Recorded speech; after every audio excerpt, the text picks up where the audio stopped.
Hello，大家好，我是维克，欢迎来到这集的节目。那么就在刚刚美国队2-3输给了委内瑞拉那这场比赛呢，美国队一直到了第8局才靠着 Harper 的一支全垒打追平了比数。那没想到呢，9局上半，委内瑞拉又打出了1分，超前的比数来到了3-2。那么最终呢，这个在9局下，美国队被这颗将近100迈的速球三振之后呢，结束了这场比赛，复仇失败，无缘冠军，又得到了一个亚军。恭喜委内瑞拉打出了一场好球。即便目前他们国内的政治局势呢还在持续的动荡当中但不过我相信这场胜利绝对会鼓舞他们国内的人民那么也再次感谢两队打出如此精彩的一个比赛。那么接下来画面呢，让我们回到道奇跟皇家的一个热身赛。今天这场呢是由佐佐木担任先发那他今天这场的表现呢，我想大家在这个封面的标题应该就看得很清楚了。我只能说这个非常危险大哥。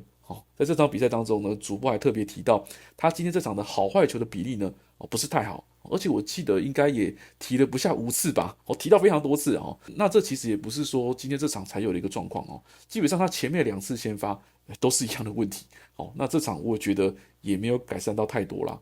他今天这场比赛呢，只短短投了3.1局，用了71颗球，被打出4支的安打包含1发全垒打，然后丢掉了3分，以及送出多达4次的一个保送。那这样子的表现你说要作为球队的先发投手的话，我觉得是一个完全不及格的一个数据，而且得益于就是春训热身赛的一个规则嘛。他在3局下，你可以看到他连续投了3次的保送，而且这3次保送的这个球的落点都非常夸张。连续投3次保送之后呢，他都被换下去了嘛。那好在上来的投手有帮忙解决了麻烦，不然他可能掉的呢就不止这3分了。然后他在第4局呢才又上来这要是在例行赛他很有可能就在那连续投出3次4坏球保送的那一局呢，就被他自己的控球给害死了因为大家可以看得很明显，这个球的落点实在是差太多了这个控球已经跑掉了。那接下来呢，我们就来看一下，就是他这场投球的一个状况。那基本上他的球速呢是没有问题的你可以看到他今天对上皇家这场比赛，全场最快的5颗球都是他包办的，而且最快的来到 99.5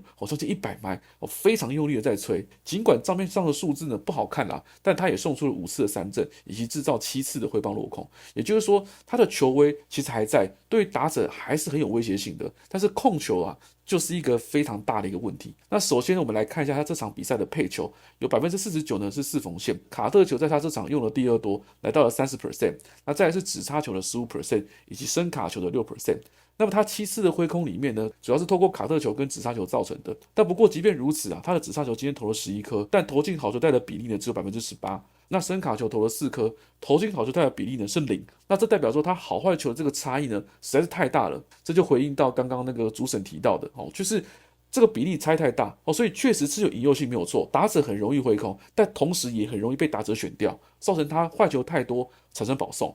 那另外他今天四缝线速球投进好球带的比例呢也就 40%。 那这颗作为他通常拿来抢好球数今天球数领先的一个主力球种来说呢，这个准度呢是比较不理想的。所以换句话说，他今天有高达60%的四缝线，在他出手的时候呢就已经偏离了好球带所以这也连带上面提到就是保送偏高的一个连锁反应。因为当你有高达60%的主力速球呢都无法控制在好球带边缘或是控制在好球带内的时候，打者他就会更有耐心的去选球自然也能够轻易的去放掉那些你原本设计要来引诱出棒的一些指叉球或是伸卡球等等。这样的一个状况呢，会导致他频繁陷入这个球速落后一个状况，最终投出保送。那么根据数据上面来看就是造成他今天控球跑掉的原因很有可能就是因为他太过用力去催球速导致他的放球点呢有一点跑掉。他今天不管是四缝线还是指叉球，确实速度呢都比他去年的平均还来得快但不过这也导致他今天这2颗球的位移呢有点跑掉，所以很有可能就是因为他球速吹得太快，但是他的身体跟放球点还没有适应的一个状况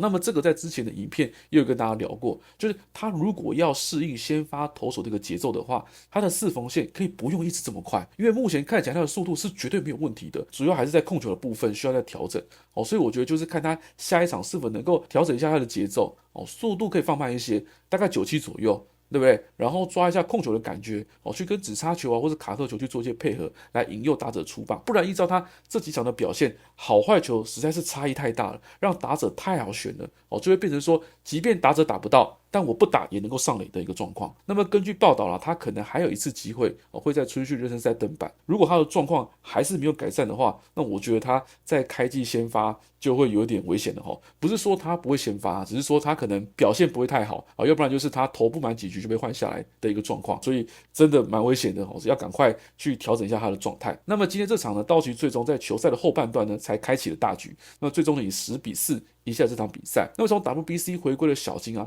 也是连续几场的都有一个好的表现。虽然他在这届的 WBC 表现可以算是平平哈，但不过回到春训之后呢，他打击状况依旧呢非常火烫。今天2个打数1支安打，并且跑回来2分。那么另外捕手的部分 Rushing 呢也终止他前面几场的一个小低潮。今天这场呢也有1发全垒打，贡献1分打点的一个好表现。那我觉得他真的必须要好好把握剩下的一个场次了，看看他在开季的时候能否争取多一点的一个上场机会。那么另外牛棚的部分呢，大家可以特别注意到的是 Tanner Scott， 他今天也有上来投了1局，并且送出了2次的3振，并且没有失分。春训到现在他 ERA 还是完美的0，真的非常鼓舞士气。在之前的访谈当中呢，其实教练也有提到很多次嘛，就是他在春训的调整状况他是非常满意的，整体的状况呢是非常好。那目前看起来确实呢也是如此，所以要是他能够持续维持这种好状态的话，对于今年道奇的牛棚，我觉得无疑是一大利多。他跟 Vesia 组成了这个左投搭档，搭配右投的守护神 Diaz， 我们的牛棚组合呢绝对会很惊人的。那也可以看到，就是他在大联盟总共待了9个赛季嘛。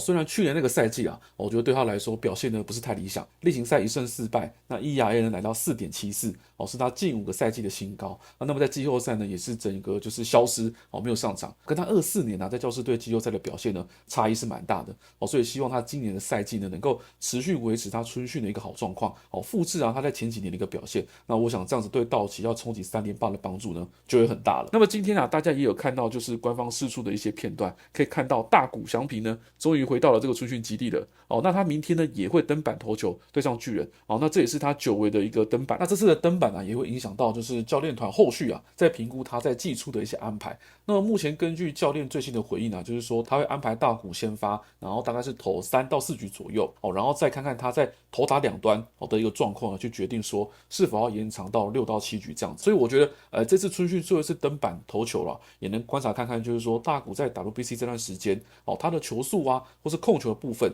是否有维持在一个不错的一个水平。所以大家有时间的话记得要收看。那么另外呢也小小预告一下，就是因应开季的一个到来嘛，那接下来呢我也会去制作更多的一个内容。那目前预计就是在系列赛之前会有一支系列战预告，就是来跟大家分享一些观战重点等等的。那么然后每一场比赛呢也一样会有赛事回顾的一个影片，但如果有事无法制作的话呢，也会尽量就是用文章的方式来呈现给大家这样子。那直播的部分呢就是会看场次去开啦，来跟大家一起看球这样。所以有兴趣的朋友们呢可以持续锁定我们的频道哦。那么最后的最后再跟大家分享一下，就是我现在也有在经营 Threads，就是我会把每天的比赛或是一些消息整理成比较短的文章，然后放在那边所以大家如果有兴趣的话呢，也欢迎去追踪我的 Threads 账号。好，那么以上就是今天所有的内容，希望你喜欢。我是伟克，我们下次再见，拜拜。